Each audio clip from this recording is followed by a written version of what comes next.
इतना तो अनुभव कर ही चुके होंगे कि नोटों को गिनने वाला बिखर बिखर जाता है, पर नमोकार को गिनने वाला निखर निखर जाता है। श्रद्धा से महामंत्र को जो जपता है उसका जीवन निखर जाता है। बट शर्त यह है कि वह आस्था के साथ में गिने। आस्था में बहुत बड़ी शक्ति है। 3 चीजें होती हैं, आशा, दूसरा विश्वास और तीसरी आस्था। किसे कहते हैं ये आशा, विश्वास, आस्था? क्या अंतर है इन सब में? जैसे रात्रि को जब आप सोने के लिए जाते हैं, क्या आपको मालूम है सवेरे की गारंटी है कि उठ के आएंगे ही आएंगे? कई लोग सोते ही रह गए, सुबह तक जीवित रहेंगे ही रहेंगे, कोई मालूम नहीं, फिर भी अलार्म भर करके सोते हैं। ये है आपकी आशा, इसका नाम है आशा। बैंक में पैसे जमा करके रखते हैं, किसी को उधार दे देते हैं, महीने में इतना ब्याज आएगा, वो मुझे वापस लौट आएगा, भविष्य के लिए कि इतना धन सुरक्षित रखना है, इतने घर, इतनी जमीन जायदाद चाहिए। ये सब क्या है? तुम्हारी आशाएं हैं। जब आप एक छोटे से बच्चे को भी मैं देख रही थी, उसे देख करके मुझे याद आया, एक बालक छोटे से बालक को उछाल रहा था। जब यहाँ भजन गान चल रहे थे, नृत्य गान चल रहे थे, तो वो बच्चे को उछाल रहा था। जब वो बच्चे को उछाल रहा था तो बच्चा बड़ा खिलखिला कर हंस रहा था, मैं देख रही थी। मुझे याद आया, जब आप बच्चे को निराधार आकाश में उछालते, हवा में उछाल रहे और बच्चा मुस्कुरा रहा है, क्यों? क्योंकि उसको विश्वास है कि वो जानता है कि आप उसे नियम से पकड़ लेंगे, नीचे गिरने नहीं देंगे। ये उसका विश्वास है। कितना बड़ा विश्वास है! नहीं तो कोई फेंके और बच्चा हंसे। वो इसलिए हंस रहा है कि मुझे विश्वास है कि आप मुझे पकड़ लेंगे, मुझे गिरने नहीं देंगे। एक बार नगर के लोगों ने ये निर्णय किया, बारिश नहीं आ रही है तो हम सब मिलकर के प्रभु से प्रार्थना करेंगे और उस ग्राउंड में जाएंगे और वहां मिलकर के सब अनुष्ठान करेंगे और भगवान से प्रेयर करेंगे। सारे लोग गए, पर एक बच्चा, आश्चर्य की बात ये थी कि हाथ में छाता लेकर के गया था।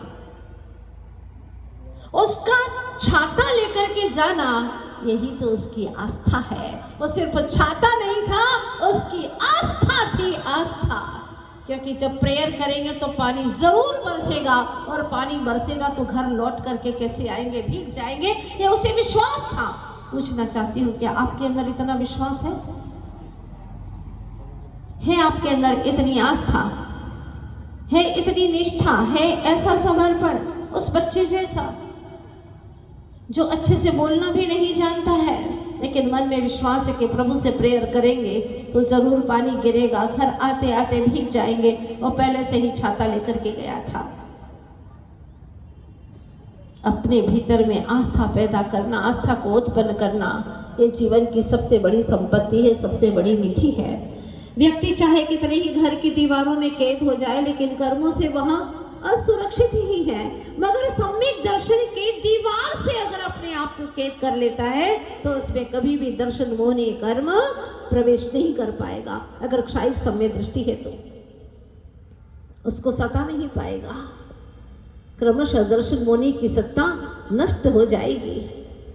क्षायिक सम्यक दृष्टि के जीवन में तो दर्शन मोहनी रहता ही नहीं। 3 दर्शन मोहनी और 4 अनंतानुबंधी का क्षय ही हो जाता है।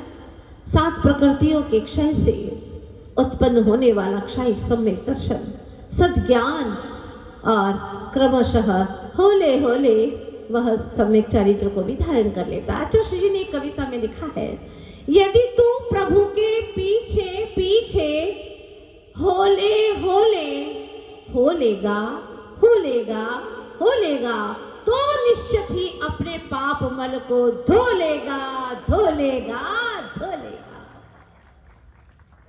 विश्वास होना चाहिए, पर विश्वास में विष का वास हो गया। विष का वास हो गया तो विश्वास कैसे पले?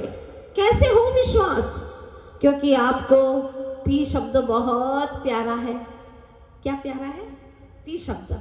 देखो, पद, प्रसिद्धि, प्रतिष्ठा, पैसा, प्रशंसा, प्रेम, परिवार, पुत्र, पुत्री, पति, पत्नी, कहाँ तक कहूँ, इसी से करते हैं प्रेम।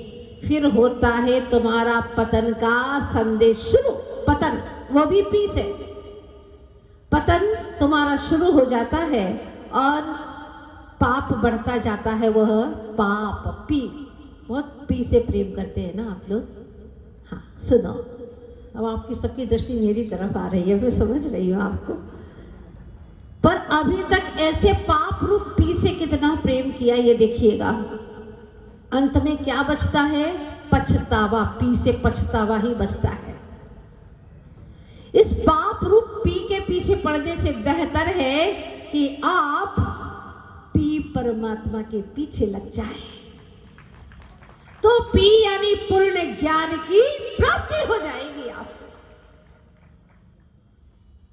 लेकिन दृष्टि कहाँ है? जैसी दृष्टि वैसी सृष्टि।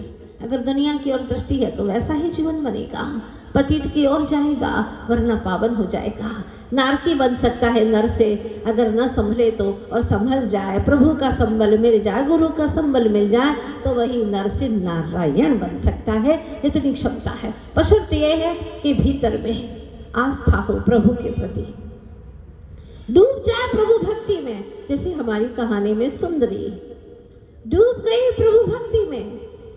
उसे मालूम है कि कर्म का उदय आया है, कर्म का उदय भी एक न एक दिन जाएगा ही जाएगा। डूबा जो तेरी भक्ति में, भव सिंधु से वो तर गया, इस पार बैठा रह गया, जो डूबने से डर गया। जो डूबने से डर गया वो इस बार ही बैठा रहा। अब वह सुंदरी के पास में जो अंतर की शक्ति प्रकट हुई थी, सारी शक्ति उसने प्रभु भक्ति में लगा दी, क्योंकि वो जानती थी इंसान के अपनी हिम्मत से जब दूर किनारा होता है, इंसान की अपनी हिम्मत से जब दूर किनारा होता है, तूफान में डूबती कश्ती का भगवान सहारा होता है, तूफान में डूबती कश्ती का भगवान सहारा होता है।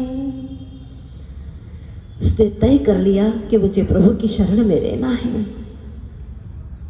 और पिताजी से राजकुमार के वस्त्र लेकर के कौशल नगरी की ओर चल पड़ी थी, बड़े साहस के साथ में, आस्था विश्वास के साथ में कि मैं सच हूं, मेरा काम अवश्य ही पूर्ण होगा, जो स्थान करके जा रही हूँ मुझे मंजिल अवश्य मिलेगी। और वहां जाती है और मीठे सरोवर के स्थान भी उसने देख लिए, मीठे जल के स्रोत कहाँ है वो भी देख लिया, और जो कलाभ्यास कर रहे थे स्वस्तिक आदि उन सब का भी ठिकाना मिल गया। भोजन कराया और सबको, सभी छात्रों को कुछ न कुछ पुरस्कार दिया, पर स्वस्तिक की बारी आई तो अपना दुशाला दिया, और साथ में 2 मोती आंखों से बरसते वो भी वहां पर दे दिए। सारे बच्चों को, छात्रों को बड़ी ईर्ष्या हुई, सबको बिठा दिया। फिर उस राजकुमार, तथा कथित कहानी के राजकुमार ने कहा सभी छात्र एक एक कहानी सुनाएंगे। छोटी छोटी सबने कहानी सुनाई। फिर जब स्वस्तिक की बारी आई तो राजकुमार ने टोका, तुम भी एक कहानी सुनाओगे? तो उसने कहा, स्वस्तिक ने कि कौन सी कहानी सुनाऊं, सुनी सुनाई या अनुभूत कहानी? उसने कहा अनुभूत, जीवन की अनुभूत कहानी सुनना चाहते हैं हम। ठीक है, कहानी शुरू हुई। जो विगत 5-6 दिन से मैं कहानी आपको सुना रही हूँ वो सारी कहानी शुरू होती है, और वो कहानी शुरू करता है स्वस्तिक, सुनाता है। और जैसे ही ये बात आई कि भोजन के लिए बैठे थे, दुशाला दिया, बस राजकुमार ने कहा पकड़ो इन्हें, ये झूठा छात्र है, इसे पकड़ लो। अपने सिपाही लेकर के तो आए ही थे साथ में। सिपाहियों ने उसे पकड़ा और कहा कि मेरे कक्ष की ओर ले जाओ। वो कक्ष की ओर ले जाने लगे, तब राजकुमार ने बड़े ही कोमल शब्दों में कहा, अब इन्हें छोड़ दीजिए, इनका स्वागत मैं स्वयं करूँगा, छोड़ दीजिए इन्हें। और वह लेकर के जाती है कक्ष में और अपने अश्रु जल से, क्योंकि वो तो पहचान गई थी अपने स्वामी को, अश्रु जल से उनके पैरों का प्रक्षालन करती है, कहती है, स्वामी ये क्या हो गया, कैसे हुआ? तब सारी स्थिति उसने स्वस्तिक ने बताई। दोनों बहुत प्रसन्नता से मिलते हैं। इसके बाद में जो चिंतन सेठ था, उनका पिता किसका पिता? स्वस्तिक का पिता। सुंदरी ने सारी कथा कह सुनाई उन्हें, मतलब अपने ससुर के सामने वेश बदल करके आई, चरण स्पर्श किए, आशीष मिला, सौभाग्यवती भव। घर में प्रवेश किया और जैसे घर में प्रवेश किया तो सारे कौशल में हलचल मच गई कि स्वस्तिक की पत्नी राजकुमारी इतनी सर्वगुण संपन्न, और उसने तो पल भर में नगर के लोगों का मन जीत लिया। विनम्रता सारे लोगों का मन जीत लेती है और घमंडी कभी भी उससे कोई प्रीत नहीं कर पाता। उसका सरल हृदय, उसने सबका मन मोह लिया। अब सामंत को कहा, समझ गए? सामंत जी ने कहा, पुत्री तुमने जो कहा था बिल्कुल अक्षरशः सत्य कहा था, तो ठीक है, अब पिताश्री को भी संदेश दिया जाए, जाकर के सारी सूचना दो पिताजी को। अब वह सामंत जाते हैं और राजा ने पूछा कि सुंदरी कहाँ है, अकेले आ गए आप? तब उन्होंने सारा वृत्तांत कहा। राजा बहुत दुखी हुआ और मंत्री पर बहुत गुस्सा हुआ कि इसने मेरे साथ में इतना घोर अन्याय किया, मेरी पुत्री के साथ में। जाओ पहले मेरी पुत्री और दामाद को सकुशल नगर में भव्य अगवानी करवा करके लेकर के आओ, और उनकी भव्य अगवानी होती है। और उधर से फिर राजा भाग करके जाता है और अपनी पुत्री को गले लगा लेता है, कहता है, बेटी मुझे क्षमा कर देना, क्षमा कर देना। तो बेटी कहती है, यद्यपि आप राजा हैं पर मेरे पिता हैं, पिता होने के नाते पुत्री आपको एक बात जरूर कहेगी पिताश्री, जब तक पूरी अवस्था आप न जान ले तब तक किसी को ऐसा दंड कभी मत देना। मैं तो आपकी पुत्री थी, लेकिन और प्रजा के साथ में ऐसा कभी ना हो। राजा आंखों में आंसू बहाते हुए अपनी पुत्री को बहुत प्यार से गले लगा लेता है और कहता, बिल्कुल पुत्री मैं तुम्हारी बात जरूर ध्यान में रखूंगा। अब मंत्री के लिए राजा ने आदेश दिया, उसका सारा धन हड़प लिया जाए और काला मुंह करके गधे पर बैठा करके नगर से देश निकाला दे दिया जाए। पहले तो राजा ने यही कहा था कि फांसी का हुक्म है मेरे लिए, जिसने राजद्रोह किया है, राजा के साथ में द्रोह किया है। लेकिन स्वस्तिक धर्मात्मा पुरुष आते हैं और कहते हैं, पिताश्री मैं आपसे एक यही वचन मांगता हूँ कि जिन्होंने आपकी राजकुमारी के साथ में मेरा संबंध कराया, ऐसे परम उपकारी के लिए फांसी की सजा मत दीजिए। तो राजा पिघल जाता है, अपने दामाद की बात सुनता है। देखो कितने उपकारी होते हैं सज्जन लोग, कितने महान होते हैं, चाहे तुम कितना ही घोर अपराध करो फिर भी वह क्षमा करके उसके ऊपर कोई प्रकार का परेशानी या ऐसा कष्ट पहुंचे ऐसा कार्य नहीं करते, और उधर से उनको देश निकाला दे दिया जाता है। वह बड़े आनंद के साथ में राजपाट को संभालते हैं। धीरे धीरे क्या होता है, राज्य सारा सौंप दिया स्वस्तिक को, पर वो सेठ पुत्र था आपको मालूम है, और राजा स्वयं साधु बन जाते हैं। इधर अनेक राजाओं ने जैसे ही सुना कि वो तो वणिक पुत्र है, स्वस्तिक कमजोर होगा, हमला कर दिया। लेकिन स्वस्तिक इतना पुण्यशाली राजा था कि अनेकों राजाओं को एक साथ उसने मात दे दी और सबको हरा दिया, विजय घोषित हो गया। इस तरह से कई वर्षों तक उनके वहां पर यश कीर्ति का ध्वज फहराता गया और एक बेटे को जन्म दिया सुंदरी ने, जिसका नाम था यशोधर। अब आपको ये सारी कहानी मैंने सुनाई, प्रश्न खड़ा हो गया होगा कि आखिर कुश्ती पति के साथ में ऐसा क्यों स्थिति उत्पन्न हुई, क्या ऐसा पाप बंद किया था सुंदरी ने जो ऐसा कर्म उदय में आया।